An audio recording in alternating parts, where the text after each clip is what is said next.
اسمہان سلطانہ جس نے بینگ خاتون کو ایکتیمور اور الچیچک کو مارنے کی دھمکی دی تھی، شاید اس نے یہ سچ کر دکھایا ہے اور الچیچک شہید ہو جائے گی، اور الچیچک کے شہید ہونے کے بعد مالہون خاتون اسمہان کو مارے گی نہیں بلکہ اسے پکڑ کر ینی شہر لے آئیں گی تاکہ عثمان بے اس کا فیصلہ کرے۔ اس سے پہلے کہ عثمان بے اس کا فیصلہ کرے، غزن خان کی کمانڈر بانو بیچ میں کود پڑے گی۔ جیسا کہ آپ جانتے ہیں کہ بانو ان زمینوں پر غزن خان کے حکم پر عمل درآمد کروانے آئی ہے۔ وہ آئی تو عثمان بے کو بچانے تھی، لیکن اب وہ عثمان بے کی سب سے بڑی مخالفین بننے جا رہی ہے۔ جی ہاں، غزن خان جو کہ اب سمجھتا ہے سلجوق اس کے انڈر میں ہے، وہ کبھی بھی نہیں چاہے گا کہ یہاں کوئی آزاد ریاست بنے۔ جب بانو کو علم ہوگا کہ عثمان بے ترکوں کی آزادی کے لیے ایک الگ ریاست قائم کرنا چاہتے ہیں، تو وہ پہلے تو عثمان بے کو روکنے کی کوشش کرے گی اور پھر وہ عثمان بے کی مخالف شروع کر دے گی۔ اور ویسے بھی اب نعمان اور اسمہان کے جانے کے بعد ولن کا خانہ پر کرنے کے لیے بانو کا کردار ولن میں تبدیل ہو سکتا ہے۔ یہاں پر واضح کر دیں کہ بانو نعمان سے کئی گنا طاقتور ہے، کیونکہ اس کے پاس غزان خان کی طرف سے مکمل طور پر اختیارات ہیں۔ یہی وجہ ہے کہ نعمان بھی اس سے ڈرتا ہے، لیکن عثمان بے کھلم کھلا الگ ریاست قائم کرنے کی بات کریں گے۔ خیر، بانو اسمہان کو عثمان بے سے لے کر غزن خان کے پاس بھیج دیں گی۔ ویسے بھی ایک سلجوق سلطانہ کی ترکوں کے ہاتھوں موت مناسب نہیں۔ یہاں پر واضح کر دیں کہ سلطان علاؤدین کو بھی غزن خان کی طرف بھیج دیا جائے گا، اور تاریخ کے مطابق بھی ایسا ہی ہوا تھا کہ علاؤدین غزن خان کی قید میں رہے تھے اور پھر ان کی موت واقع ہو گئی تھی۔ ناظرین، ایک چیز جان لیں کہ اگر بانو نے عثمان بے کے مخالف جانے کی کوشش کی یا انہیں کسی قسم کا نقصان پہنچانا چاہا تو عثمان بے اس کا کام تمام کر دیں گے۔ اب تھوڑی سی بات کرتے ہیں مالہون خاتون کے بارے میں، جنہیں گزشتہ قسط میں دکھایا گیا کہ وہ ماں بننے والی ہے۔ ناظرین، اگر تاریخ پر نظر ڈالی جائے تو عثمان بے کی 7 اولادیں تھیں، جن میں اورحان بے، علاؤدین بے، فاطمہ خاتون، ملک بے، یارلک بے، حامد بے اور چوبان بے شامل ہیں۔ جہاں تک بات ہے اس بچے کی جس کو مالہون خاتون جنم دیں گی، آنے والے دنوں میں سیریز میں بڑا ٹائم جمپ دکھایا جائے گا۔ اس سیریز میں ہی مالہون خاتون کے ہاں بیٹے کی پیدائش دکھا دی جائے گی، جو کہ یارلک بے یا چوبان بے ہو سکتے ہیں۔ صرف یہی نہیں بلکہ آنے والی اقساط میں جیرکتائی اور آئیگل کے بچوں کی بھی انٹری ہوگی۔ اس سیریز کا اختتام کونسار کے مارکے پر کیا جائے گا، جبکہ دمبوز کا مارکا سیزن 5 کے شروع میں دکھایا جائے گا۔ اب چونکہ کونسار کے مارکے کا آغاز ہونے جا رہا ہے اور کئی کمانڈر بھی عثمان بے کی زمینوں پر پہنچ گئے ہیں، ایسے میں بہت سے لوگ سوال کر رہے ہیں کہ میخائیل کوسس تو کونسار میں عثمان بے کے ساتھ تھے، ابھی تک ان کی انٹری کیوں نہیں ہوئی؟ ناظرین، اگر آپ کو یاد ہو تو عثمان بے نے کوسس کو یہ کہہ کر بھیج دیا تھا کہ بورسا جا کر تجارت کرتے رہو اور مجھے وہاں کی خبریں دیتے رہنا، اور اب وقت آ گیا ہے کہ بازنطینی آرمی عثمان بے پر حملہ کرنے کے لیے تیاریاں کر رہی ہے۔ تو ایسی صورتحال میں کوسس وہاں کی بڑی خبریں لے کر عثمان بے کے پاس آئیں گے، جو عثمان بے کے لیے بہت زیادہ فائدہ مند ثابت ہوں گی اور کونسار فتح میں اہم کردار ادا کریں گی۔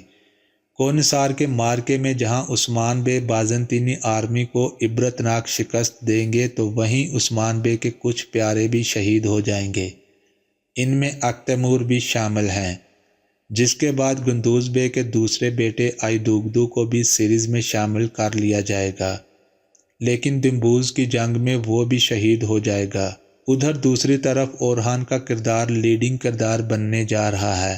جی ہاں، جیسا کہ اب اورحان کو تلوار چلاتے بھی دکھایا جانے لگا ہے اور ہر وقت ان کی کمان میں سپاہیوں کا بھی ایک دستہ رہتا ہے۔ جب ٹائم جمپ کے بعد اورحان کو دکھایا جائے گا تو اس وقت ان کی عمر 18 سال کی ہوگی، اور تاریخ کے مطابق انہوں نے 18 سال کی عمر میں گورنر کی بیٹی سے شادی کر لی تھی۔ جس کے بعد اورحان بے جنگ میں سامنے سے لیڈنگ کرتے دکھائی دیں گے، اور تاریخ کے مطابق بورسا اورحان نے عثمان بے کی غیر موجودگی میں کوسس کے ساتھ مل کر فتح کیا تھا، کیونکہ ان دنوں میں عثمان بے کی صحت ٹھیک نہیں رہتی تھی۔ ناظرین، آج کی ویڈیو میں بس اتنا ہی، ملتے ہیں کسی اگلی ویڈیو میں کسی نئی اہم معلومات کے ساتھ، تب تک کے لیے اللہ حافظ۔